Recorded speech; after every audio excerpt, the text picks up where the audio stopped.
네, 미국 정치 관련 현안들을 짚어보는 시간입니다. 미국 정치 브리핑 뉴저지 민주당 대의원 장성관 정치 컨설턴트와 함께합니다. 어서 오세요. 안녕하세요. 장성관입니다. 네, 6월 4일 어제였죠. 뉴저지주 예비선거가 치러졌습니다. 오는 11월 본선거에 나설 각 정당의 후보를 선출하는 뉴저지주의 예비선거 결과와 그 의미를 좀 살펴보겠습니다. 먼저 대선 후보 결과부터 좀 볼까요? 예, 공화당에서는 트럼프 전 대통령이 유일한 후보자였습니다. 네네. 그래서 사실상 자동 당선되었는데요.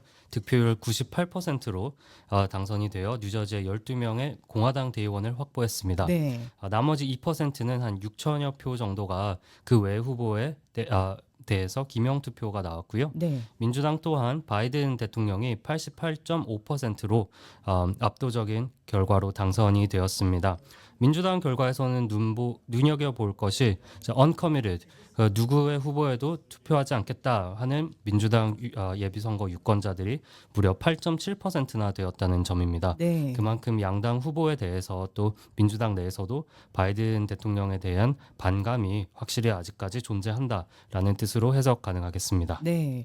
이번에 뉴저지 예비선거에 가장 큰 주목을 받은 앤디 킴 연방 상원의원 후보 당선됐다라는 소식이 어제 일찌감치 들려왔어요. 예, 그렇습니다. 사실 놀라운 결과는 아니었죠. 네. 그리고 이대로 앤디 킴 후보가 본선에서 당선이 되면 미 동부에서는 최초로 아시아계 연방 상원 의원, 또 한인으로서는 미국 역사상 최초로 연방 상원 의원에 당선이 되는 것인데요. 네. 민주당 예비선거 결과는 앤디 킴 후보 75%, 그리고 파트리시아 캄포스 메디나 후보가 16%로 큰 차이로 앤디 김 네네. 후보가 압도적으로 당선이 되었고요. 공화당의 경우는 커티스 베쇼라는 후보가 45.6%를 기록해서 본선거에 진출하게 되었습니다. 네. 이는 좀 놀라운 게 이 득표율 2등을 기록한 공화당 후보가 크리스틴 세라노 글래스더라는 후보인데요. 네. 38.6%로 2위를 기록했는데 굉장히 표 차이가 많지 않았네요. 네, 그렇습니다. 근데 이 세라노 글래스너 후보는 사실 트럼프 전 대통령의 공개 지지까지 받아서 네. 당연히 1위를 기록하지 않을까 했던 예상이 있었기 때문에 네네. 조금 놀라운 결과로 해석되기도 합니다. 네.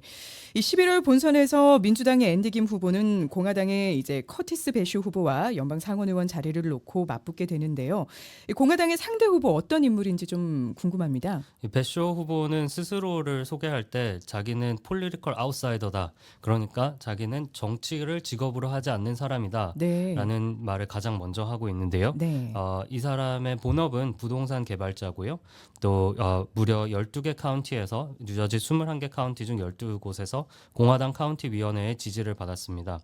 올해 예비 선거에는 공화당의 경우 라인이 아직 있었기 때문에 네네. 카운티 이렇게 해서 라인이. 네. 라인을 받기도 했고요. 네.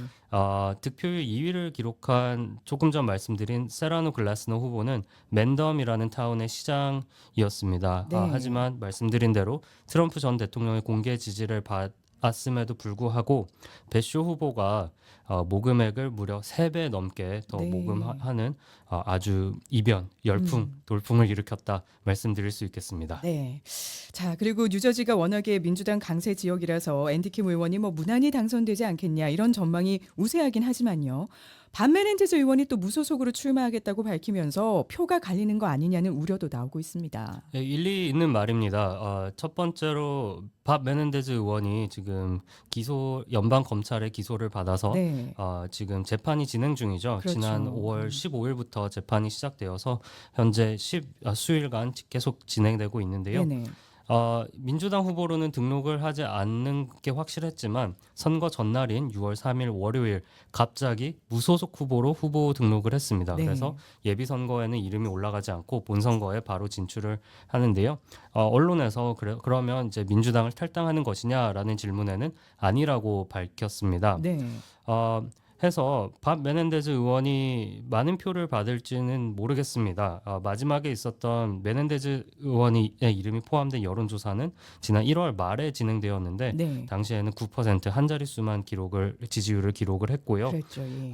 하지만 메넨데즈 후보가 가져갈 수 있는 표는 사실 이분이 없었다면 앤디 김 후보에게 갈 표이기 때문에 그렇죠. 앤디 김 후보에게는 그다지 좋은 소식은 아닙니다. 네. 물론 앤디 김 후보도 또 배쇼 후보도 이 뇌물 수수 혐의를 받고 있는 유죄 범죄자를 맞서고 있다라는 프레임을 앞으로 가져가긴 것은 유력해 보입니다. 네. 그리고 연방 하원 의원 예비선거 결과로 좀 넘어가 볼까요? 예, 몇 가지 눈에 띄는 지역구만 말씀드리겠습니다. 네. 12개 지역구를 다 말씀드릴 수는 없고요. 먼저 앤디 김 후보의 상원 출마로 생긴 공석이죠. 뉴저지 제3지역구. 물론 한인 인구는 별로 없습니다만은 네. 민주당의 헐브 커너웨이 박사 주 하원 의원을 지냈고요.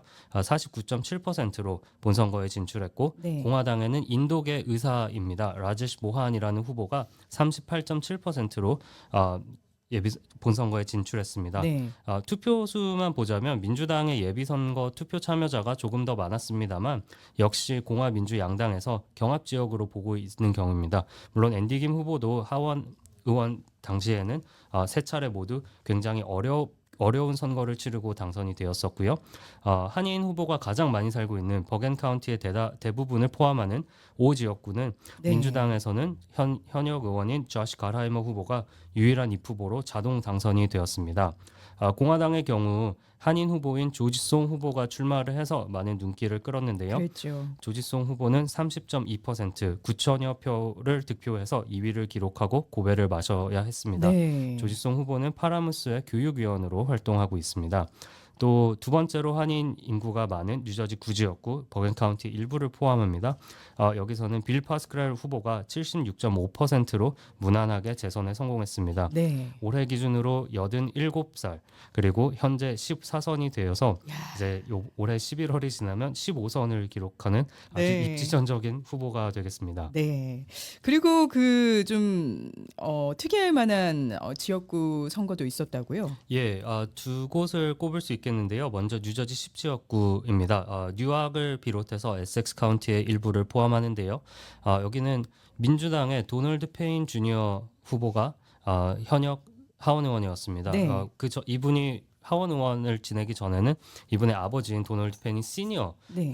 오랫동안 하원 의원을 지냈는데요. 네. 하지만 이 도널드 페인 주니어 하원 의원은 지난 4월 24일 급작스러운 심장마비로 타계했습니다. 네. 하지만 이미 투표용지는 출력이 됐고 사용이 네. 되었고 네. 또 후보 등록 마감일은 지났기 때문에 이름은 그대로 남았는데요. 네. 어제 선거에서 압도적으로 네.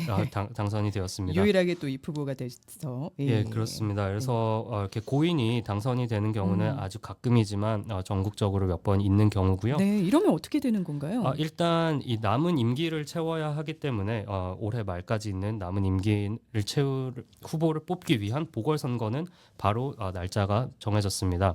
필 머피 주지사가 보궐 예비선거는 7월 16일, 네. 보궐 본선거는 9월 18일에 치러서 최대한 공석이 있는 기간을 줄이겠다라는 네네. 발표를 했습니다. 하지만 11월에 있을 본선거에는 이와 별개로 다음 회기부터 이 지역구의 하원 의원을 뽑는 선거가 되겠습니다. 하지만 본선거에 출마할 후보는 이 지역구에 속하는 민주당과 공화당 카운티 위원회에서 전당대회를 통해 후보를 지명하게 됩니다. 네. 그러니까 예비선거는 없는 것이고요. 본선거에 새로운 후보가 이름이 올라갑니다. 네. 그리고 이번 뉴저지 예비선거에 한인 후보 총 15명이 출마를 했는데요.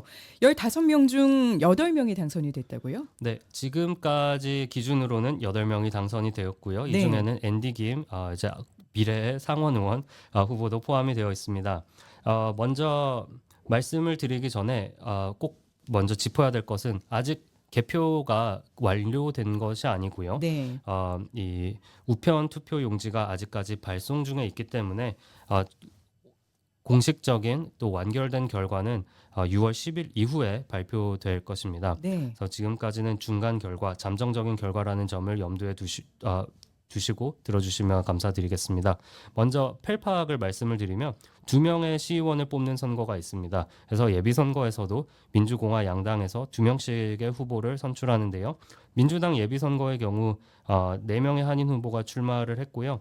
이 중 현직 시의원인 이상희 후보와 그의 러닝메이트인 신창균, 찰리 신 후보가 본선거에 진출했습니다. 공화당 예비선거에는 제임스 도노반 후보만 본선거 진출이 현재 유력한 상황이고요. 스테파니 장 현 시의원과 조지 하둘리스 후보가 현재까지는 같은 득표수를 기록해서 공동 2위입니다. 네, 어쩜 그렇게 딱 같은 숫자를 기록하고 있을까요? 참 놀라운 결과인데요. 개표 진행 상황을 조금 더 지켜봐야 스테파니 장 시의원이 재선에 성공할 수 있을지 또는 본선거에 진출할 수 있을지를 네. 알 수 있겠습니다.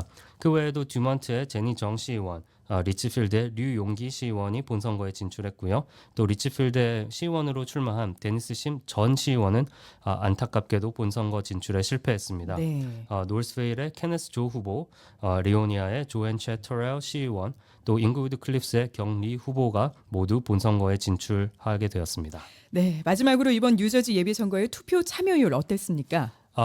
결론부터 말씀드리자면 굉장히 낮았습니다. 네. 물론 공식적인 결과는 아직 발표되지 않았고요.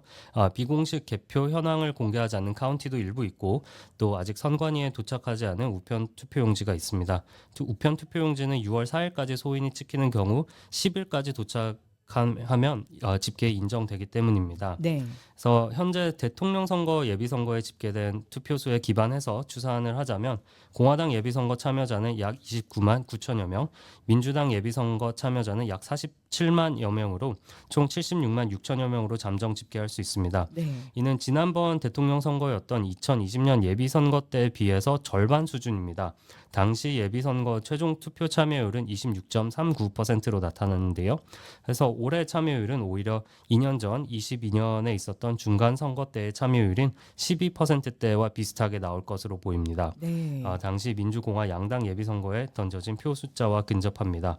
그래서 낮은 참여율은 여러 가지를 시사하는데요. 물론 예비선거에는 참여율이 낮을 수밖에 없습니다. 하지만 특히 대선에서 이미 다 아는 후보고 새로운 후보가 없기 때문에 참여율이 저조한 것이 아닌가라는 해석이 지배적이고요. 또 11월에 있을 본선거 때는 훨씬 더 높을 수 있습니다. 그리고 뉴욕주의 경우에는 6월 25일 화요일 예비선거가 있을 예정이 오니 동포 여러분들의 많은 참여를 부탁드립니다. 네, 지금까지 미국 정치 브리핑 장성관 정치 컨설턴트와 함께했습니다. 오늘 말씀 고맙습니다. 감사합니다.